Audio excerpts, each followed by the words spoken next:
Masalah dasar umat manusia sejatinya adalah kebodohan dan kemiskinan. Lalu harta terbesarmu sebenarnya hanyalah iman dan rasa syukur.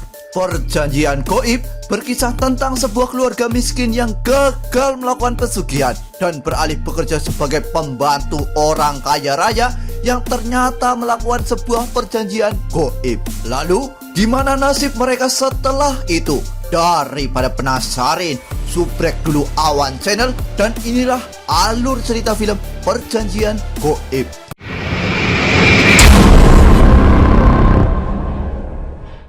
Berlatar pada tahun 2003, sepasang suami istri yang bernama Andri dan Wati sedang melakukan pesugihan di sebuah makam keramat. Satu permohonan mereka adalah yang penting kaya raya.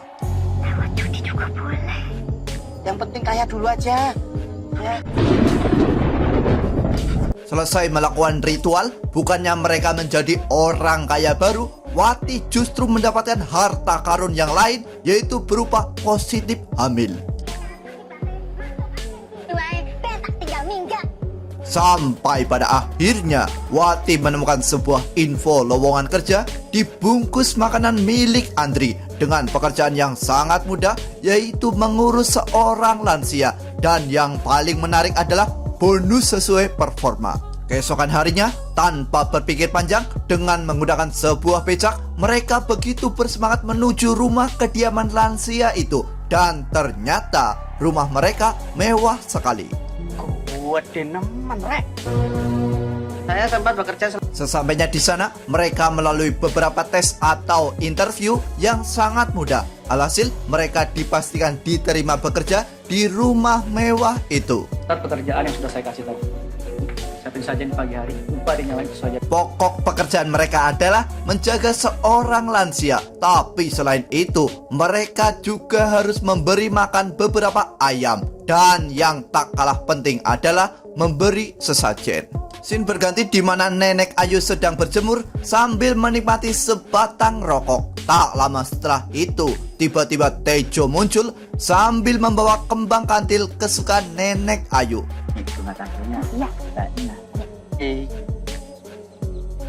Sampai pada akhirnya, saat mencoba memberi makan Nenek Ayu, tanpa sengaja Wati menemukan sebuah sesajen di bawah tempat tidurnya. Satu pesan Nenek Ayu adalah ojo melu-melu.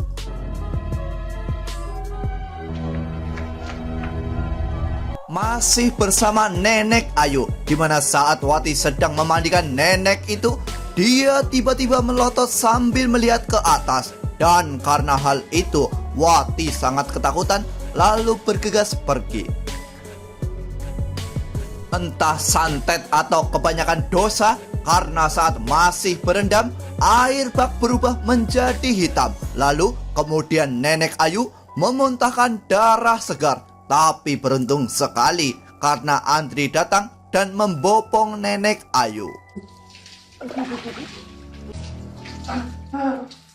Scene berganti di sebuah warung, di mana menurut emak-emak di sana bahwa semua kejadian aneh di rumah Nenek Ayu disebabkan oleh santet. Dan santet itu dilakukan demi sebuah brankas yang berisi harta karun yang tak akan habis, bahkan sampai 7 turunan. Sepulangnya Wati dari warung, Wati disambut dengan kematian aneh seekor kucing. Alhasil, Andri mencoba mengubur kucing itu secepat mungkin.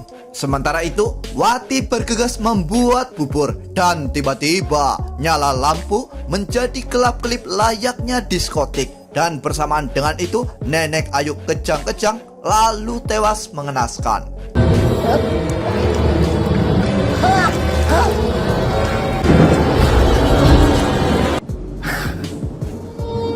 Setelah kematian Nenek Ayu, Wati merasa bahwa santet itu benar adanya, karena kematian Nenek Ayu benar-benar tidak wajar, di mana mata melotot dan mengeluarkan banyak darah. Akan tetapi, Wati justru mempunyai niat jahat, di mana saat itu dia berniat menguras semua harta milik Nenek Ayu. Sementara Andri berjaga-jaga di dekat jasad Nenek Ayu. Wati lalu bergegas mencari di mana brankas itu berada. Namun dia sia-sia saja karena dia tidak menemukan apapun. Sementara itu, teror mulai melanda Andri, di mana jendela tiba-tiba terbuka dan korek susah sekali dinyalakan.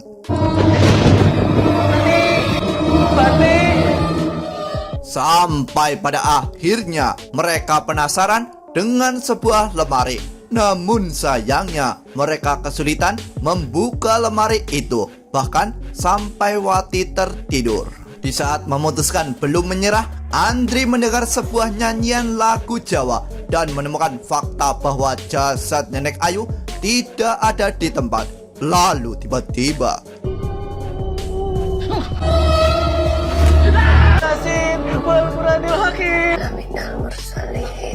ya, ternyata itu hanyalah mimpi. Merasa mulai ketakutan, Andri mencoba membangunkan sosok Wati dan menemukan fakta bahwa jasad Nenek Ayu berpindah ke kolong kamar.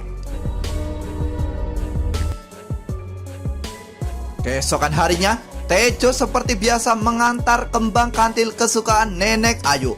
Tejo yang memaksa masuk dihalangi oleh Andri. Namun anehnya, Tejo justru melihat Nenek Ayu sedang melihat ke arahnya. Tak lama setelah itu, Andri mendapatkan kabar bahwa Sata akan berkunjung ke rumah Nenek Ayu. Dan tentu saja itu membuat Andri sangat panik. Andri merasa jasad Nenek Ayu akan membusuk apabila tidak segera ditangani. Dan Wati memberi ide untuk mengawetkan jasad Nenek Ayu dengan cara suntik formalin. Kamu kan tahu cara ngawetin. Bukan sorean. Singkat waktu, Sata akhirnya datang. Sementara Wati masih asik membersihkan jasad Nenek Ayu. Dan Sata lalu datang sekedar memberi cap jari Nenek Ayu pada sebuah berkas lalu pergi. Sebelum Sata benar-benar pergi, dia memberi pesan untuk menjemur sang nenek setiap pagi sesuai aturan yang disepakati. Dan di sini Andri hanya bisa terdiam. Tak lama setelah itu, Andri mencoba mengajak jasad nenek untuk berjemur tanpa disadari para tetangga bahwa Nenek Ayu telah tiada. Bahkan Emak Marni memberi Nenek Ayu sebuah nasi bungkus. Setelah pulang ke rumah, terjadi perdebatan di mana Wati memukul Andri menggunakan sebuah bantal. Dan ternyata bantal itu berisi sebuah uang. Tidak hanya di dalam bantal, uang Nenek Ayu juga disimpan di bawah kasur. Dan mereka juga menemukan sebuah kunci yang sepertinya kunci harta karun. Kini mereka merasa sudah menjadi orang kaya. Di tengah kesenangan mereka, lampu rumah mendadak padam. Dan ketika korek dinyalakan, mereka tersadar bahwa jasad Nenek Ayu menghilang entah kemana. Lalu di tengah ketakutan, tiba-tiba muncul sosok Nenek Ayu di belakang Wati. Tentu saja kejadian itu membuat mereka pingsan. Keesokan paginya, Wati terbangun dan mencoba merapikan uang Nenek Ayu yang berserakan di lantai rumah. Namun tiba-tiba di hadapannya muncul sosok Nenek Ayu. Lalu ketika Wati membangunkan Andri, anehnya jasad Nenek Ayu sudah berada di atas kursi roda lagi. Andri merasa sudah muak dengan semua teror yang terjadi. Namun Wati merasa bahwa uang yang mereka temukan belumlah cukup. Dan mereka masih berharap bisa menemukan harta karun nenek itu. Sampai pada akhirnya mereka berhasil menemukan ruang bawah tanah dan terkejut saat melihat ruang persembahan. Namun tak lama setelah itu, Wati benar-benar menemukan sebuah brankas.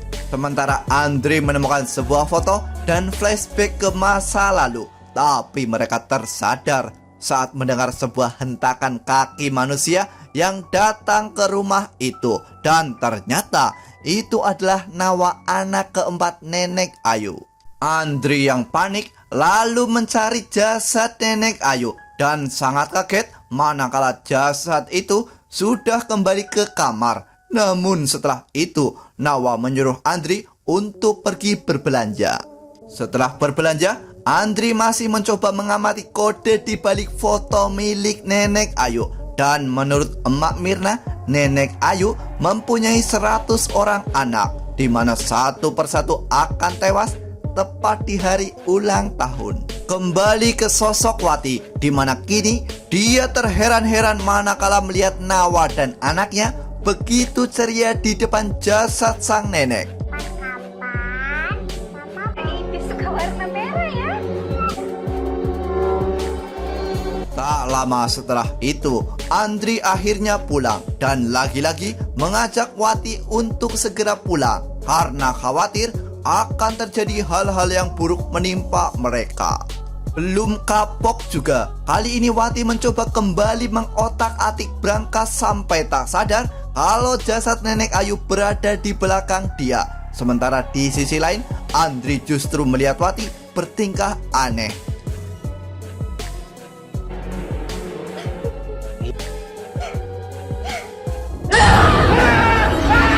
Keesokan harinya, Andri dibangunkan oleh sosok Sata, di mana dia menyuruh Andri untuk menyembelih seekor ayam. Dan tiba-tiba muncul jasad sang nenek, lalu ayam di tangannya berubah menjadi sosok Wati.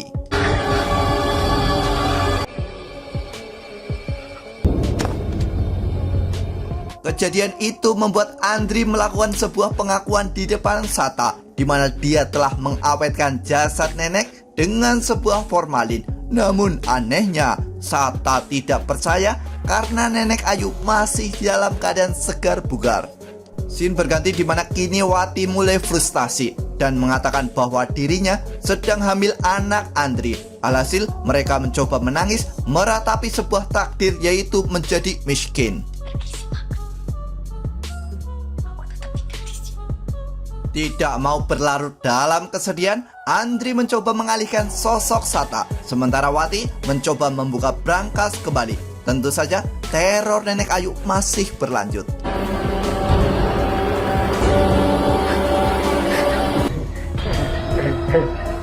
Di tengah teror itu, Wati justru terlempar ke sebuah alam goib, di mana berbekal sebuah korek api, dia mencoba mencari jalan keluar. Namun Wati justru menemukan sebuah keluarga milik Nenek Ayu.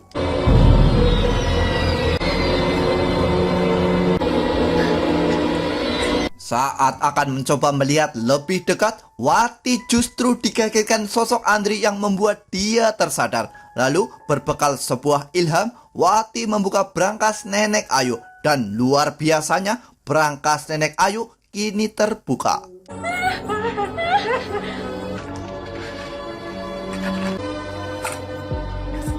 Kini terbayang menjadi orang kaya baru, di mana mereka menemukan emas batangan dan lembaran uang di dalam brankas. Dan setelah mengambil harta itu, tiba-tiba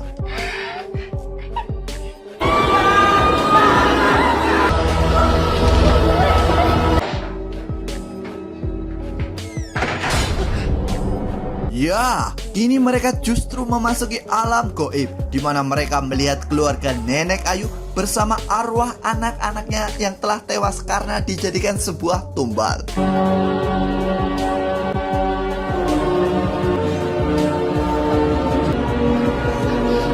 Dan arwah-arwah itu mencoba menangkap Andri, sementara Wati berhasil meloloskan diri dari alam goib dan keluar dari rumah mewah milik Nenek Ayu. Tapi sesampainya di luar, Wati kini tersadar bahwa harta karun seorang istri adalah suaminya. Suaminya lebih berharga ketimbang harta karun milik nenek. Alhasil, Wati mencoba memasuki rumah itu lagi. Sambil bersimpuh di depan Nenek Ayu, Wati mengembalikan semua harta karun nenek dan lebih memilih menyelamatkan suaminya itu. Dan setelah menyelamatkan suaminya, Wati bergegas keluar dari rumah Nenek Ayu. Namun harus menelan pil pahit, di mana kini Wati mengalami sebuah pendarahan.